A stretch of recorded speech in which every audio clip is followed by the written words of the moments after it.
नमस्कार सभी विद्यार्थियों को स्वागत है आपका क्लास 12 के राजनीति विज्ञान की क्लास में। आज मैं आपके सामने फिर से एक महत्वपूर्ण टॉपिक को लेकर के चर्चा करूंगा। जब हम समकालीन विश्व राजनीति के बारे में पढ़ते हैं तो हम एक अध्याय पढ़ते हैं जिसमें भारत के विदेशी संबंधों के बारे में दिया हुआ है। मतलब भारत के पड़ोसी देशों के साथ अंतर्राष्ट्रीय स्तर पर उनके संबंध क्या हैं। जैसे भारत के चीन के साथ संबंध क्या है, भारत के बांग्लादेश, पाकिस्तान, अफगानिस्तान, नेपाल, भूटान के साथ उनके संबंध क्या हैं। तो हम बात करते हैं यहाँ पर भारत और चीन के संबंधों को लेकर के। जब भारत और चीन के संबंध हम पढ़ते हैं तो सर्वप्रथम भारत और चीन के मध्य एक समझौता होता है जिसे पंचशील समझौता कहा जाता है। तो यहाँ हम आज पंचशील समझौते के बारे में बातें करेंगे कि पंचशील समझौता है वो कब होता है और किस किस के मध्य होता है और क्या उनके उन पंचशील समझौते के अंतर्गत शर्तें हैं वो रखी जाती है। तो जैसे पृष्ठभूमि के बारे में मैं आपके सामने कुछ बात करूं तो भारत है वो आपको पता है 1947 के अंदर आज़ाद होता है और चीन जो है वो 1949 के अंदर आज़ाद होता है। भारत में स्थापना होती है लोकतंत्र की और चीन में स्थापना होती है साम्यवाद की। भारत ऐसा पहला देश है जो चीन की साम्यवादी शासन व्यवस्था को मान्यता देता है। जब भारत 1947 में आज़ाद हुआ और चीन 1949 में आज़ाद हुआ, दोनों के बीच एक सीमा रेखा लगती है जिसे मैक-मोहन रेखा के नाम से जानते हैं। तो दोनों देशों के संबंध अंतर्राष्ट्रीय स्तर पर सद्भावपूर्ण बना रहे, शांतिपूर्ण बने रहे, आपस में मित्रता का व्यवहार रहे, इसलिए दोनों देशों ने एक समझौता किया जिसे पंचशील समझौते के नाम से जाना जाता है। ये पंचशील समझौता जो होता है वो होता है 29 अप्रैल 1954। कब होता है? 29 अप्रैल 1954। 29 अप्रैल 1954 के समझौता होता है। इस समय भारत के जो पीएम थे वो थे पंडित जवाहरलाल नेहरू। कौन थे? पंडित जवाहरलाल नेहरू। और चीन के जो प्रमुख थे वो थे चाउ एन लाई। कौन थे? चाउ एन लाई। तो पंडित जवाहरलाल नेहरू और चाउ एन लाई के मध्य समझौता होता है। आपको पूछ लिया जाए कि पंचशील समझौता कब हुआ तो 29 अप्रैल 1954। किन दो देशों के मध्य हुआ? भारत और चीन।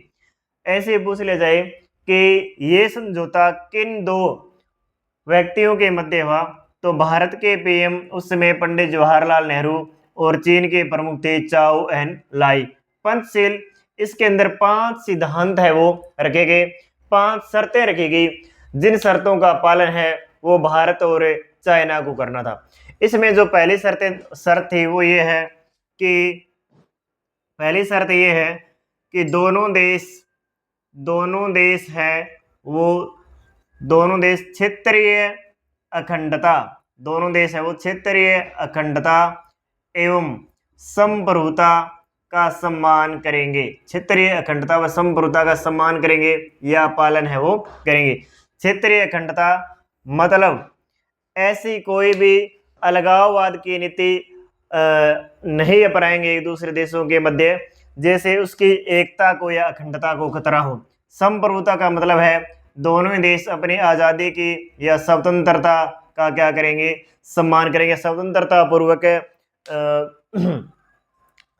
पूर्वक अपने देश के लिए फैसले ले सकेंगे। संप्रभुता का अर्थ होता है कि कोई भी देश किसी दूसरे शक्ति के अधीन न हो। मतलब दोनों देश ऐसा कार्य नहीं करेंगे कि किसी देश की भारत या चाइना की संप्रभुता को या क्षेत्रीय अखंडता को कोई ठेस पहुंचे। दूसरी जो शर्त इसमें रखी गई वो ये रखी गई दोनों ही देश एक दूसरे पर आक्रमण है वो नहीं करेंगे। आक्रमण मतलब अनाक्रामक की नीति है वो अपनाएंगे। मतलब भारत और चीन दोनों देश एक दूसरे के ऊपर आक्रमण नहीं करेंगे, अटैक नहीं करेंगे या ऐसी परिस्थितियां उत्पन्न हो जाए कि दोनों देशों को आपस में युद्ध लड़ना पड़े। तो दूसरी शर्त यह थी।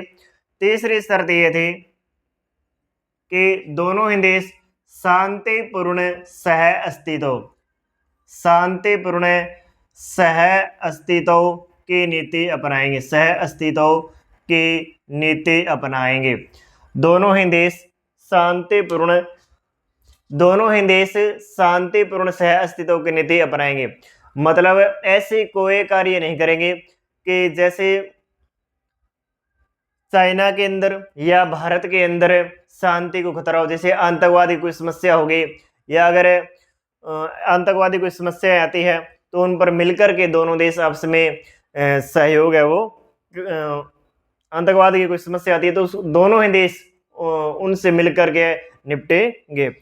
फिर है कि दोनों देश एक दूसरे के मामलों में हस्तक्षेप नहीं करेंगे। भारत और चीन दोनों देश एक दूसरे के मामले में क्या नहीं करेंगे, हस्तक्षेप नहीं करेंगे। एक दूसरे के मामलों में हस्तक्षेप नहीं करेंगे। हम यह कह सकते हैं कि आंतरिक हस्तक्षेप नहीं करना। भारत चीन में और चीन भारत में, मतलब राजनीतिक रूप से दोनों देश एक दूसरे के मामलों में हस्तक्षेप या बाधाएं वो नहीं पहुंचाएंगे। फिर पांचवी शर्त जो इसमें रखी गई वो ये रखी गई कि दोनों ही देश परस्पर समानता प्लस पारस्परिक लाभ के लिए कार्य है वो करेंगे। समानता का व्यवहार करेंगे, सहयोग का व्यवहार करेंगे, आपसी विश्वास का व्यवहार करेंगे। पारस्परिक लाभ कैसे हो सकता है, जैसे चाइना भारत में अपना व्यापार स्थापित करे या फिर भारत चाइना में अपना व्यापार स्थापित करे या दोनों देशों के मध्य व्यापारिक और वाणिज्यिक संबंध हो तो दोनों देशों को आपस में क्या हो सकता है, लाभ हो सकता है। तो ये था प्यारे विद्यार्थियों दोनों देशों के मध्य पंचशील समझौता। लेकिन मैं आपको ये बताना चाहूंगा कि इस पंचशील समझौते का पूर्ण रूप से पालन है वो नहीं हुआ और कुछ समय पश्चात बात करें 1962 के अंदर भारत और चीन के मध्य क्या हो जाता है, युद्ध हो जाता है। तो इस पंचशील समझौते का जो उल्लंघन है वो चाइना कर देता है। यानी किसी समय एक नारा चला था कि हिंदी चीनी भाई भाई। क्या नारा चला था, हिंदी चीनी भाई भाई। मतलब हिंदुस्तान और चीन या भारत और चीन दोनों आपस में क्या है, भाई भाई हैं। और पंडित जवाहरलाल नेहरू को पूर्ण रूप से विश्वास था कि चाइना है वो भारत के ऊपर कभी आक्रमण नहीं करेगा, यानी इस पंचशील समझौते का उल्लंघन है वो नहीं करेगा। लेकिन उन्होंने ऐसा नहीं किया और उन्होंने पंचशील समझौते का उल्लंघन है वो किया। Okay, thank you.